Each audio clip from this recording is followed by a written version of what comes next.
full tank of gas, half a pack of cigarettes, it's dark, and we're wearing sunglasses. Hit it. You want answers? I want the truth! You can't handle the truth! Open the pod bay doors now. Keep your friends close, but your enemies close. I am nothing! No! Fasten your seatbelts. It's going to be a bumpy night. Get busy living. Or get busy dying.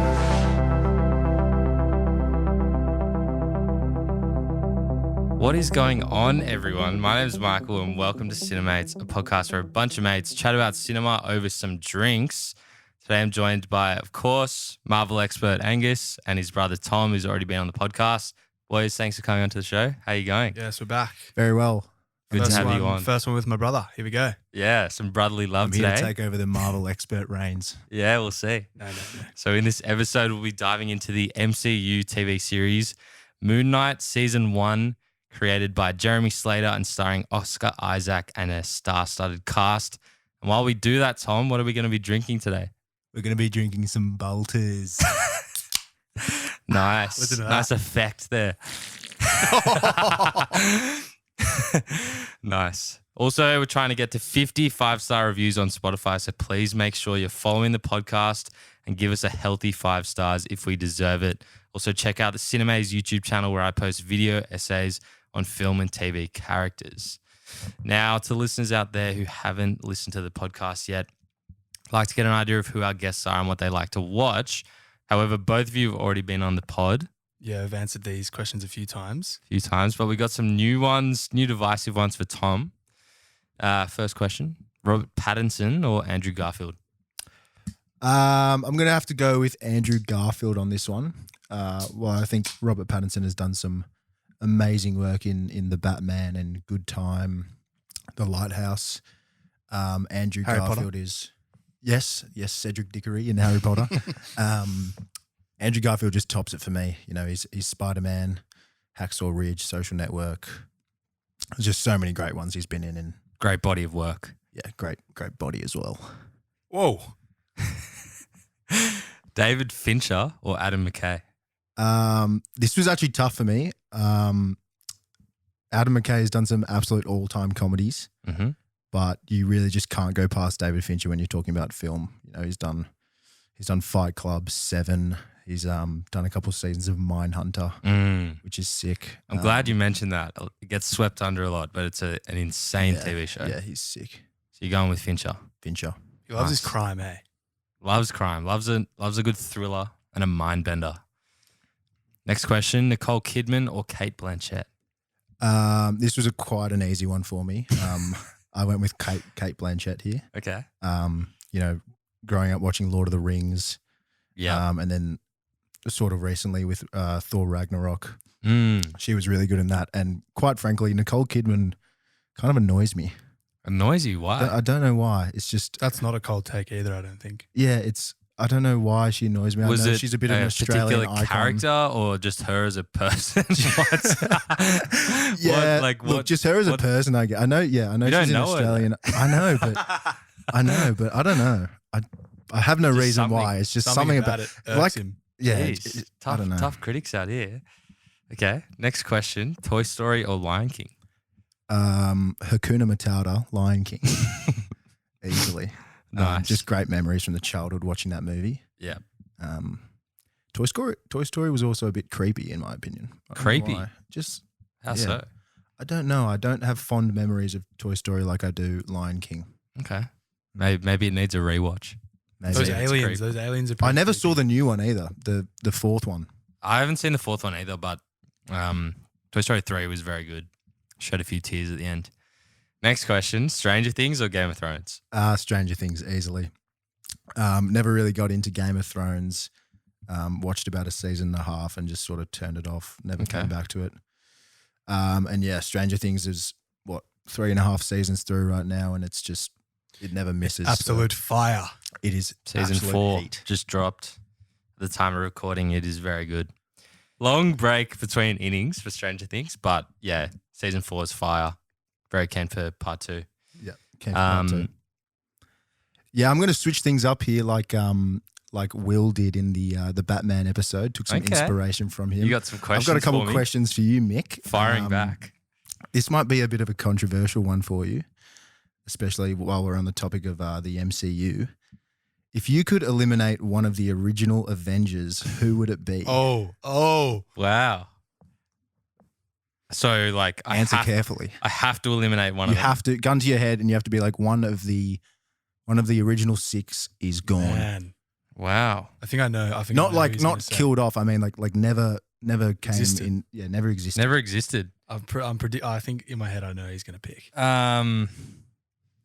Probably say Black Widow Oh, because Man. like I don't know. I just resonated more with the others. Like her upbringing. Yeah, it's obviously pretty tough being raised in like the KGB or whatever in the Red Room, but I don't know. Just never really. I was sad when she died in Endgame. Yeah. Well, that's because you developed a thing with her. But if she never existed, then Yeah. whatever. I thought you were going to say Hawkeye. But Yeah, I guess personally, when his family comes into it, then you start feeling a bit more for That him. got me over the line Yeah, with yeah. Hawkeye. But those, I was tossing up those 'Cause, two. yeah, Black Widow's like just quite individual. Yeah. okay. One more question. If you could only watch one TV show for the rest of your life, what would it be? Wow. Like Fictional? you sat down. It was the only thing you could watch ever, and you just watched it on repeat. I had no access to anything else. Like nothing else. Yeah, you were My blocked off Netflix from had the- that show and that's it. Click Wow, that's an insanely hard one. Now, this is an insanely tough question. You really put a sword to my throat, but I'm going to go with Dark on Netflix. Ooh. Now, the reason I've gone with it is because it's such a mind-bending story and it blew me away. I've said it on previous episodes. It's one of my fastest binges. Literally watched an entire season in one day and then, the other two very quickly after. But they wrote the entire show for seasons 1, 2, and 3 before even starting the thing. Wow, so they were just all in on it. So they were all in on the story and they executed it so perfectly. Isn't it foreign? So you're going to watch a foreign German, show? yeah. You're going to listen to German We need a no. We every need time a you sit down to watch TV? Yeah. Loved it. It was that good. we need to sit. We need to watch this. Yeah, I've been trying to get Everyone's been Dad trying to to watch get me it. to watch Big it. man Pete Newell, shout out. Mate, And he Get him keeps, to. He The keeps Pete being Newell too Big Man tired to Award. listen to German. you can dub it if you want with English. No, you can't. But You just have dubbing to is always subtitle bad. it. Like, because we watched Parasite the other night. Yeah. We didn't dub Subtitles. that. Mate, Subtitles. amazing. international- We watched Squid Game with Dub? Dubbed. Dub. It Oh, was so so cheap, man. shit. It was so Jeez. bad. Great show though. All right, good answer. I'm convinced on Dark now after I've listened to you talk about it. Fucking Mate, like I could not 7 attest. episodes. I could not attest to Dark enough. I was going to say as well, a close second pick would have been True Detective, but only season 1. yeah. But then I'm like, I don't want You get one season of to watch television. for the rest of your life. But yeah, good question there. So for the next Cinemates elevator pitch in this episode, we've got one from Will. So let's hear what he's recommending. Michael, thanks very much for having me on the podcast. I'll be mailbagging Gangs of London. So allow me to set the scene. When an underworld crime lord finds himself at the wrong end of a revolver, a power vacuum ensues. Anarchy reigns amongst the powerful gangs of London. Drugs, sex and betrayal are rife throughout this cracking first season. A must-watch if you're a fan of Joe Cole.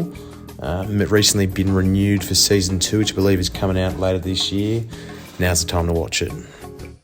Okay. Ooh, Have Wow. not seen that myself yet. Have you guys seen it? Interesting. no, I haven't. I haven't seen it either. Yeah, I can't say I've actually heard that many people recommending it, but Will's an excellent movie critic and he's been on the podcast before, so I trust his judgment. We'll give it a watch and we'll see how it goes. So thanks for the elevator pitch. Okay, so getting into Moon Knight, to listeners out there who haven't seen the show yet, guys, what would you say about the TV series in one word? Grasping. Okay, Tom? I said refreshing. My one word's going to be different. So you've heard our words. There's going to be some spoilers after this. Go watch Moon Knight. It's a great show. Just before we get into it, we'll take a short ad break. Okay, boys, getting into Moon Knight, what are our sort of overall thoughts of the show? I thought it was pretty cool. To be fair, I wasn't all in on it. Okay. Man, we were so hype after every were- episode, surely. No, we were hype after the first 2 episodes. After and episode then- 1 was Yeah, hectic. episode 1 was hectic. Episode 2 was hectic. Episode 4 was hectic. But then, I don't know, I found it somewhat hard to like connect with the show. Like, Okay. I'll get into it later, but it was like, it's just a bit of a weird sort of like underlying theme to the show. And while like the whole superhero and like, sort of like character development part of the show was sick, yeah, there was other parts of it which I found hard to resonate with. Yeah, I think I agree. I think you know, they're obviously introducing a new character that we're not familiar with. And I haven't read the comics myself, so I wasn't that kind of across the Moon Knight character. But overall, I thought it was refreshing. It was really good overall. And as I said, as my one word, it was something different. Like we've obviously had WandaVision, Falcon and the Winter Soldier. They're all TV shows off characters we already know. Yeah, we already know them. We kind of know what we're expecting. Whereas going into this, I was like, I had no preconceived ideas. I knew it was going to be that sort of disassociative character. But I thought as well, Oscar Isaac and Ethan Hawke, they were so good. Isaac especially, like he was really funny. He was emotional at times. He had some great action pieces. So he gave some really good range. And I think as well, the cast, they all, you know, obviously with the story taking a big twist, they all had to play multiple versions of themselves. And I thought that was kind of pretty impressive, especially from a Marvel show. What we've recently discussed as well in a few other Marvel episodes a couple of weeks back was the CGI sort of getting a bit iffy. Yeah. And I thought a lot of this was very like spectral and like so many, like there was like weird Egyptian animals we saw. I thought the CGI was like really good in this one. Yeah, there was some parts No, at I the think start. The start in the episode 1, some of the CGI was like just Yeah, fucking Like awful. what? Like what? Like in the car chase. the ice cream truck thing in that sort of like grassy town. It was pretty bad. Oh, okay. But other than that, I think when it's dark, when there's main parts, like I think when they it's focus dark. on they can get it better. when they focus on him transforming into Moon Knight, and then Yeah. also like the hippo lady, whatever she's called. that was We'll get to that later. Yeah, like those parts are good. Like Yeah, it was good. The integral parts, but like quality. the small bits that you notice in Yeah. fight scenes and like quick cuts. I think I think this is the most they've spent on a show Show. in the MCU so far. I think they spent like Really? $20 million compared to other ones. But yeah, the quality was definitely better. It's definitely my favorite MCU show Really? so far now. It Over probably- Loki. Yeah, I reckon it tops Loki. I just Okay. liked like one of my points, my overall thoughts was just like the mental aspect of the show. He's just like caught inside his own head a lot of Yeah. the time, and like you get to like episode 4, I think it was, where you get a big plot twist, and just always kept on your toes. You don't know Yeah. what is real and you know what like the real world is pushing at him. So you don't know if he's inside his head or not. Yeah, I think like first 4 episodes, similar to what Tom said, like until that twist came, I was a bit like, okay, this is a bit cliche. Like they're going on this heist in Egypt. Like Yeah, just a bit of a he's just a probably bit of a gonna win. cliche It's just a origin classic- story. classic Asian villain sort of- versus hero. Yeah. You know, he gets the girl, and I'm really glad that they did do that twist. Like overall, with that twist and with the ending, I thought it was great. But until that point, I was like, okay, this is a bit mediocre.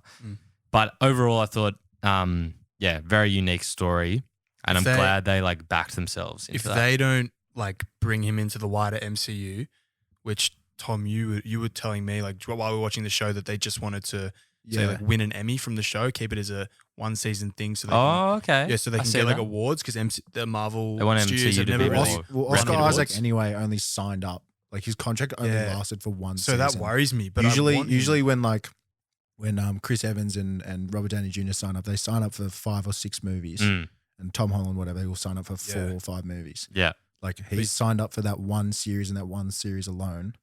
I think they've renewed. But you don't know for where season that 2 though, you don't know right? where that takes it. Like you don't know how You don't know they've how just it's gonna be. started these series. Mm. You don't know how these contracts work. They're like, oh, they start with the TV series and then they sign for 3 movies if they're coming into the MCU. Yeah. Like But I don't know, like how would they even bring Moon Knight into the MCU. I reckon I don't know. As if, like man, Khonshu has he can just left. get recruited. Khonshu Khonshu's has left. He's hasn't, gone. mate. He's gone. He's with old mate that we'll talk about later. Oh, he's with Layla. No, he's not, mate. he's with Jakey boy. Jake. Oh, true.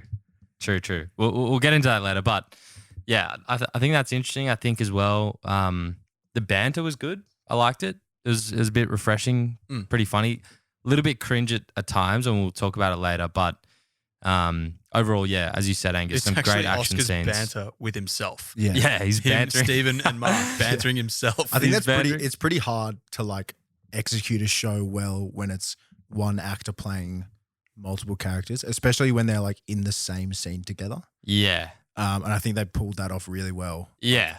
The sort Like of no one's really done that well before, and they did it. yeah, well. just like the sort of Oh, comedic Split. duo between James McAvoy and Split. yeah, but like very few. Yeah. Few productions have done it well. So I'm very keen to see where they go with the character and if it will be kind of fit into the MCU. Guys, what were your kind of favorite scenes or quotes from the series? I reckon just in general the suit up scenes when Mark suits up into the Moon Knight. They were so hype, hey? They were so They were sick. so hype. I reckon hot take. They are the best suit ups No. since Iron Man. Okay, since. I'm happy you Yeah, said since. well done. Not better than Iron Man. Obviously, Iron Man is the GOAT, but Yeah. I think I reckon he's got the best suit ups. yeah. Up there as well would probably be Thor in Infinity War Yeah, but when he comes down. Yeah, but that's not really, It's not really a suit suit up. up, It's though. just an arrival. No. Like every time he like is like dead Oh, or whatever, yeah. and his hammer like puts his suit on and shit. Yeah. Yeah, but yeah, no, it was very cool. I thought as well, like the transitions into that, like, you know, When he we starts didn't wigging get a out. lot of it, but every time it did come, it had a huge impact. Yeah.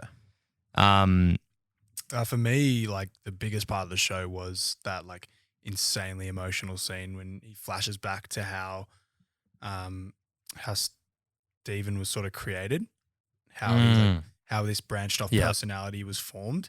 This was and, my like, how favorite sad part. it was, where like he lost his brother, and then his mum starts blaming him for the death of his brother, Yeah, beating him. Like it's pretty dark. so dark. And then like this branch off personality comes, and then Stephen finds out how it all occurred, and he just like has a breakdown. It's Man, that was really good. That was easily my favorite episode. I thought, you know, again, you know, you'd think that it was going to be this kind of like upbeat action superhero series, but then I think it was like the whole episode was dedicated to his upbringing, how his brother dies, the mum blamed it on him, and then to like cope with the trauma of the Him mum. coming to reconcile with all of his like past trauma. Yeah. As a way to Yeah, heal exactly. himself. you know what's cool. And, like- It brings up another thought for me is that this series was like there's like 3 origin stories in one. Like you've got Moon Knight showing us the origin of Moon Knight, like coming into the MCU. Mm. You've got how Mark became the avatar for Khonshu,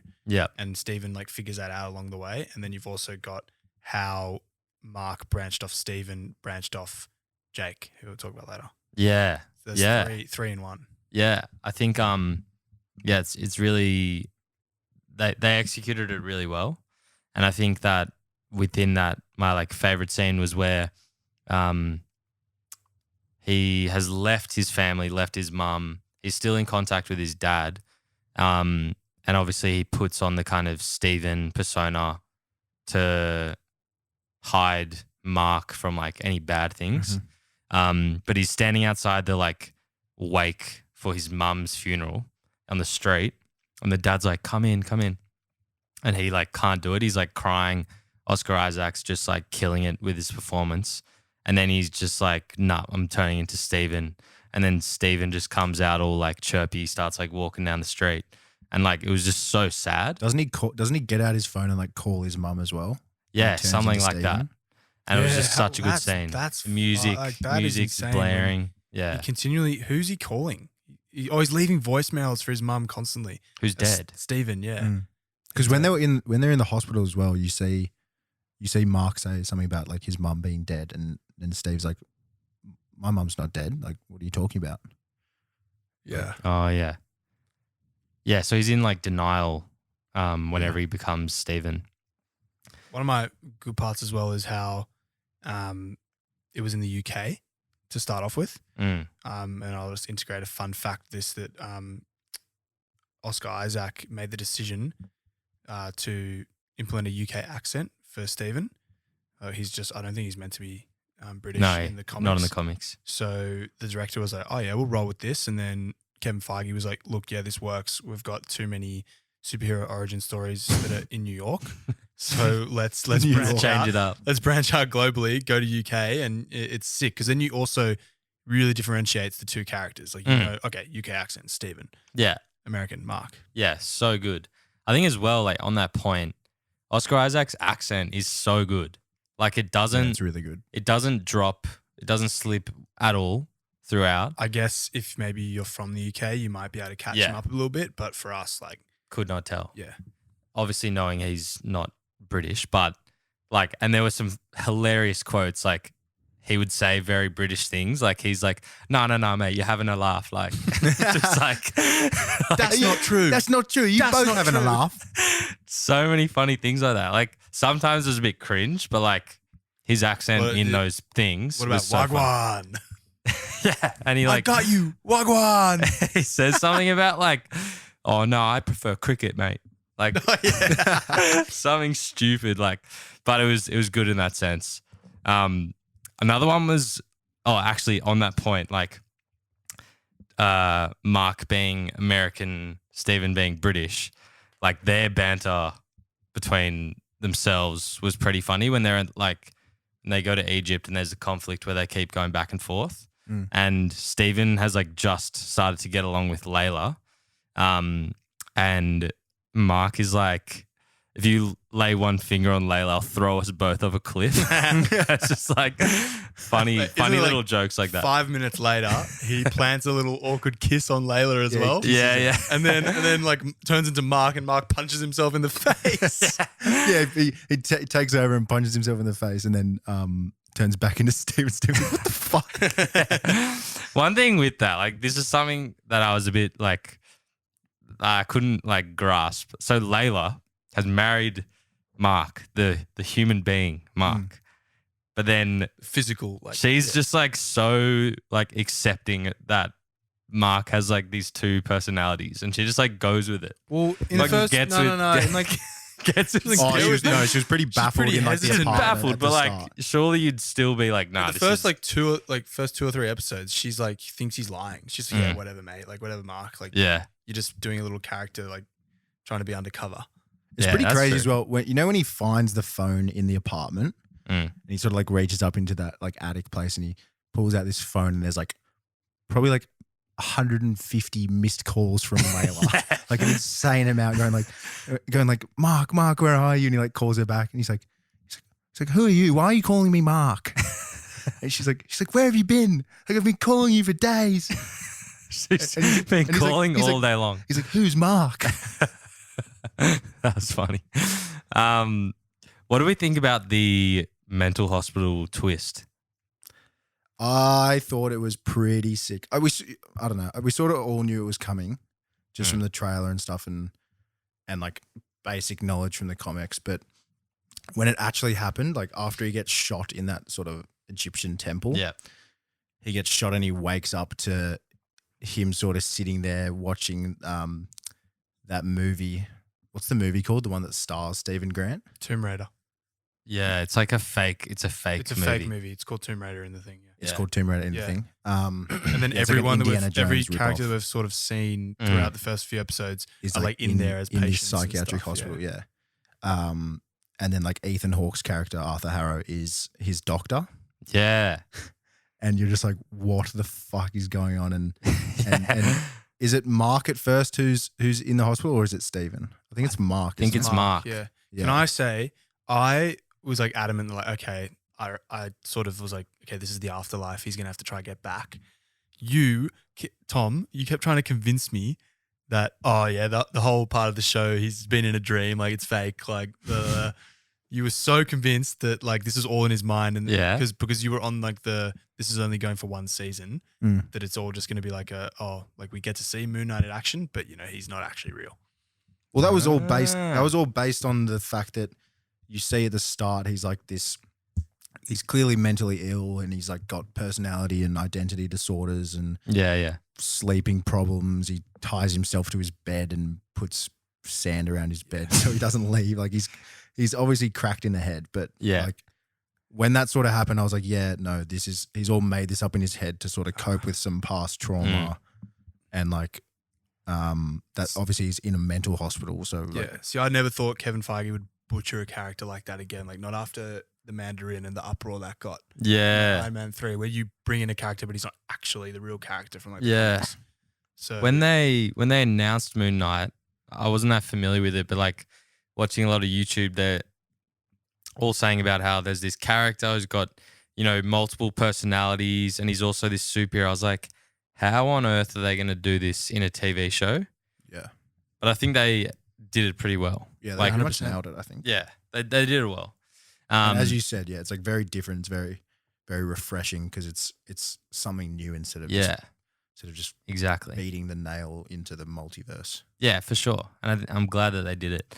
Just talking on Arthur Harrow, Ethan Hawke's character, I thought he was really good. Like at the very start, we get introduced to Harrow first, and he like puts glass in his shoes, wears them around. I was like, Jesus, like who's this guy? Yeah. But then, and he's played really well. He's like this great character. And then we see him as the Doctor, and Ethan Hawke plays this Doctor. Like, I don't know about you guys, but I was thinking like he was so different, and he was so like. If you've seen Ethan Hawke's body of work, like he can play a nice guy. Yeah, absolutely. But he's also very menacing, like dude when he speaks really slowly. And, like. He just like takes over a room when he's got monologues. Yeah, and he's sort of a ground level threat of a character. Yeah, in this, but like he seems very very sinister. Yeah, which is really sick. Well, speaking of like, you got Ethan Hawke, who's like, got some insane performances to his name. You got Oscar Isaac, another high caliber actor. You got F. Murray Abraham, who is an Academy Award winner. Like, they're not signing up for this Marvel TV show for no reason.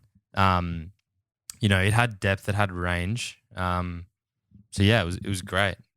I think as well, what did you guys think of the scenes where Mark and Steven are in the like afterlife kind of sand world? On the boat going to the field of reeds. What do you guys think of that? That was really visually pleasing.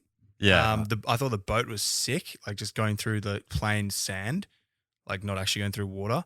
And then like having both of them in a scene obviously is pretty hard to film. So the action was pretty cool there.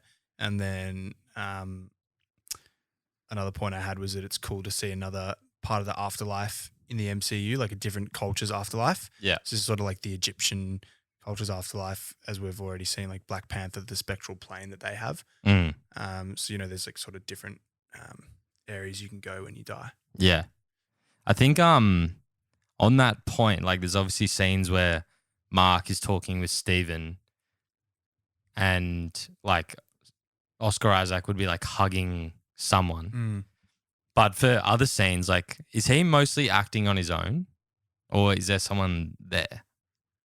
I think a lot of these shows they do like it's like tennis ball acting. So they just put a tennis ball on a stick up, like, and that's what you look at. So impressive. Like, yeah, I was gonna say like that's insane. Maybe they put in another person there with. But it's not like he's acting with someone in a scene, like, and bouncing off their emotion. Yeah, he's like, okay, I got to bring the emotion for what I'm saying from Mark right now, and then I've got to like respond when I like say a couple like maybe like 30 seconds after they click a new take and respond with new lines responding to what I just said as Mark. Like yeah that's like insane. Like, if you think those about that. interactions between Mark and Steven, when you see both of them in like a scene, but like there was emotional stuff, like 100% when he's talking about I don't want to go back to see the to see his mum's like abuse and in that memory, and then he starts like smacking himself in the face. There's also the ones where they're on the boat and like he's like convincing him to. He's like, yeah, I gotta fight off like these blokes. Like, Yeah. it was nice. Yeah, so good. What about as well the like final sort of fight where you got Khonshu fighting old mate Crocodile.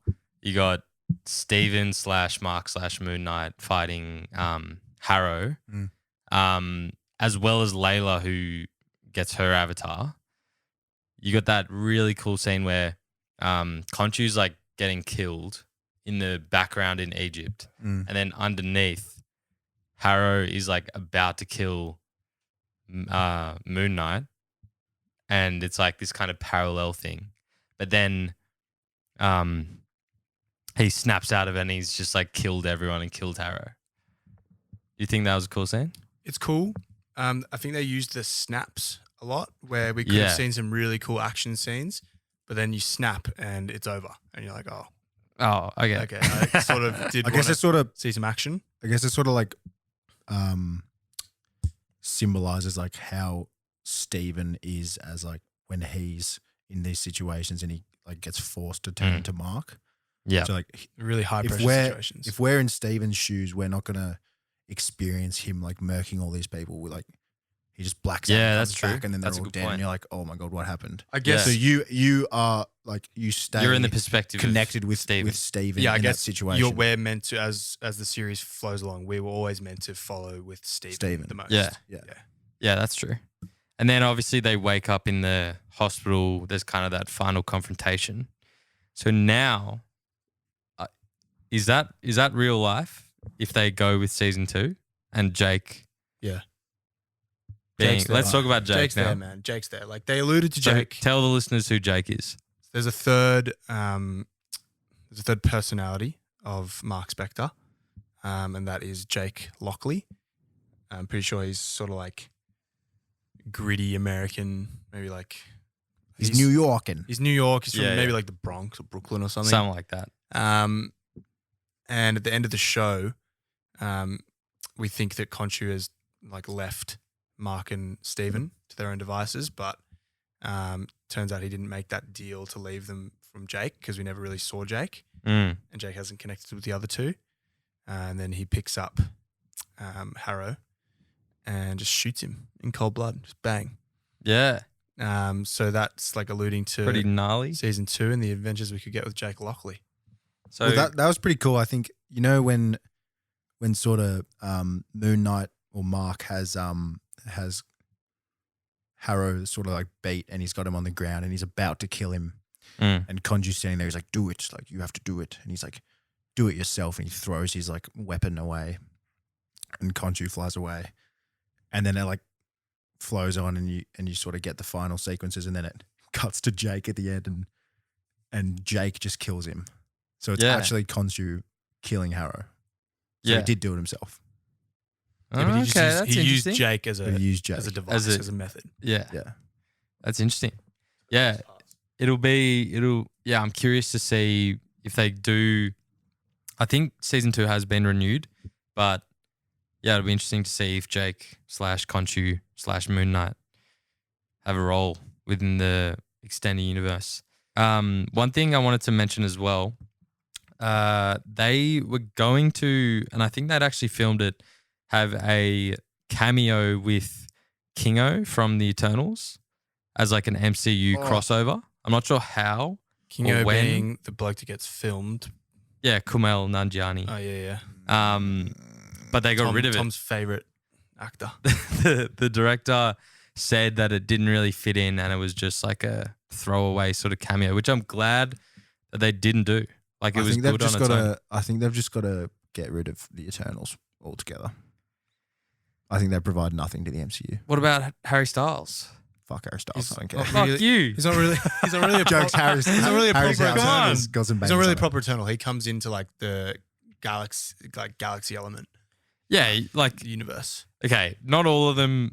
Okay, it wasn't a great movie. And You not can't, all. you can't just have the Eternals. You can't have them showing up like Captain Marvel and just absolutely being way too powerful. No. But like, I liked some of them. Like, I want like Barry Keoghan, the chick who's really fast, played by the deaf actor. Dude, I wanted Gilgamesh to hang around, but he Um, died.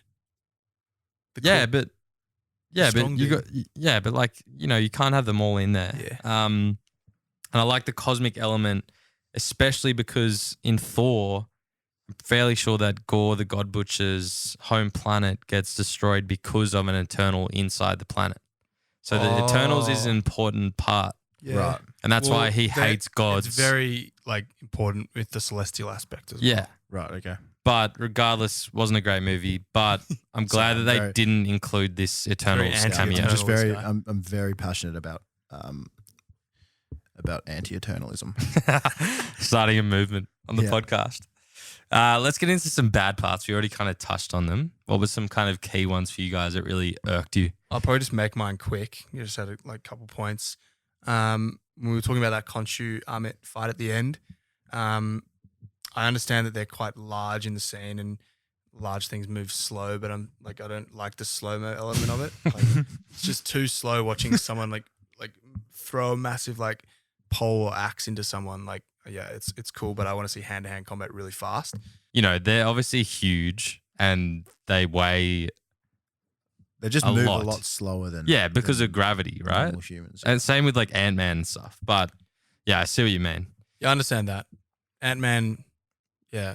And When when Ant-Man, Ant-Man's he big- does when he's big, he does move slow mo as well. But you don't see like a 2-minute fight of him in slow mo. That's true. Tom, any bad parts that really cheesed you off? We talked about it before, but like some of the CGI was a bit crap. Like at the start in that car sequence. Yeah. And I feel like it's been like that in quite a few recent MCU things. Like the CGI at the start of Doctor Strange was shit, and like him running through that like galaxy thing, I don't even know what it was. And then honestly, I think a bit of the CGI in No Way Home was also a bit Really? rare. I thought No Way Home was like flawless, but I do agree. I don't know, maybe on- because we were in the third row looking up like directly at the screen Maybe. that I thought it was a bit bad, but yeah, I do think some of them have gone downhill a bit, but again, going back to what we said, maybe it's just in the daylight. They can't get the daylight CGI. daylight CGI, right. Make everything dark. Always be at nighttime. Yeah, I agree. and then just Any one others? more thing, I sort of mentioned it before, like me finding it hard to sort of resonate with the underlying story of like Egyptian gods and these avatars and stuff. While I'm all for like the diversity that Marvel's going into with their stories and characters and everything, in some parts this felt a bit forced, especially with one of the scenes with Layla like fighting, and she like stops a car and saves like a family, and this like little girl's there. She's like, "Are you an Egyptian superhero?" She's like, "I am." Oh, It's just yeah, like- yeah. It's like, what? There's so many things that you can blatantly point out as like Yeah, I see what just you mean. diversity and all that stuff.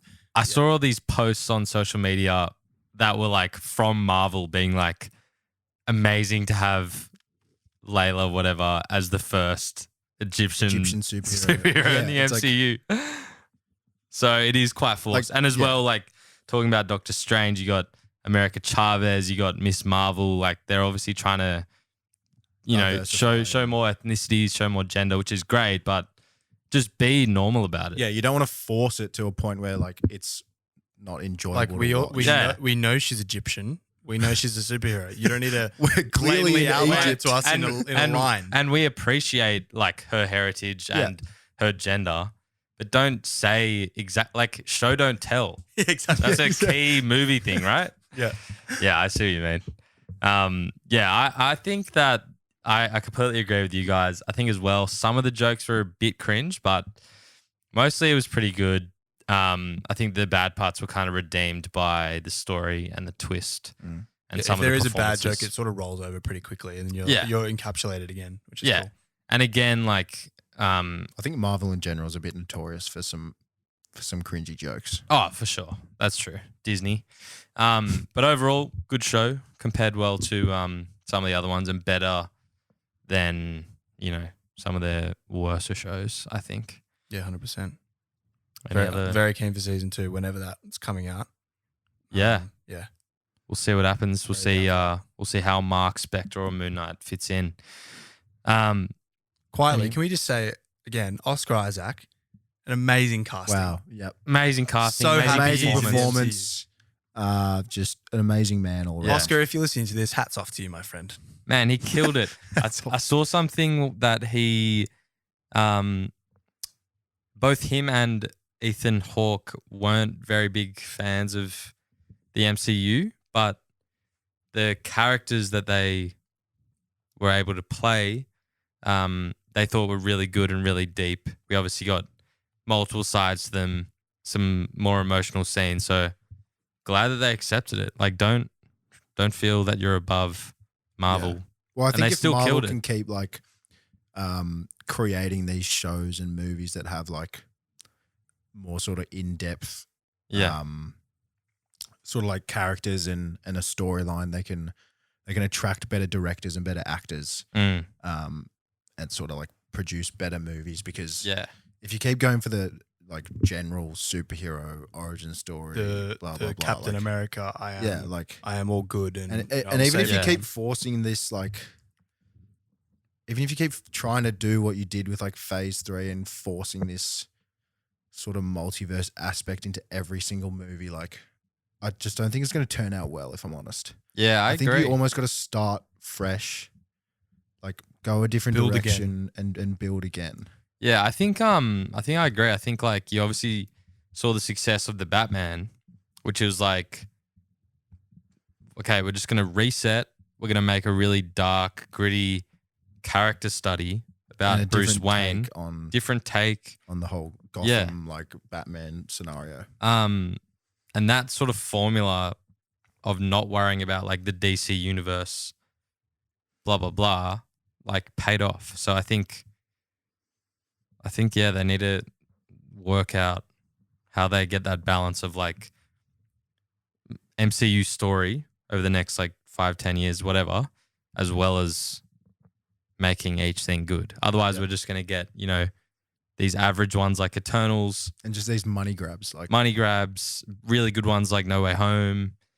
Yeah. So, yeah, it'll be interesting to Kevin's see. got a plan, man. Kevin. He's got a plan. Kevin. He's Trust always in got a Kevin. plan. The great man. So that is a wrap for Moon Knight Season 1. As always, thanks so much for listening into this episode of Cinemates, a podcast where a bunch of mates chat about cinema over some drinks. Huge thank you to Angus and Tom for coming on the podcast yet again. Great chatting with you. Yeah, great yarns. Thanks for Again. having us, Mick. No worries. Let's go. And as always, please let us know what you want to hear about in future episodes. And if you wanted to send in a mailbag or do an elevator pitch to me, send us a DM on Instagram or TikTok at cinemaze_. Otherwise, we'll catch you for the next episode. Thanks so much for listening to this episode of Cinemates. Make sure to follow us and leave a review on your chosen streaming platforms. Also, check out our Instagram, TikTok, and YouTube channel for more Cinemaze content. In the spirit of reconciliation, we acknowledge Australia's First Nations people as the traditional owners and custodians of the land and pay respect to the Cammeraygal people of the Eora Nation upon whose country Cinemaze is based. We honour the storytelling and culture of Aboriginal and Torres Strait Islander communities across Australia. Also, in the spirit of chatting with mates, remember it's always important to check in with those around you. Whether it's friends, family, or colleagues, sometimes they may be going through a hard time, and chatting with them may reassure them that they aren't alone. If you or anyone you know is ever struggling, call Lifeline on 13 11 14.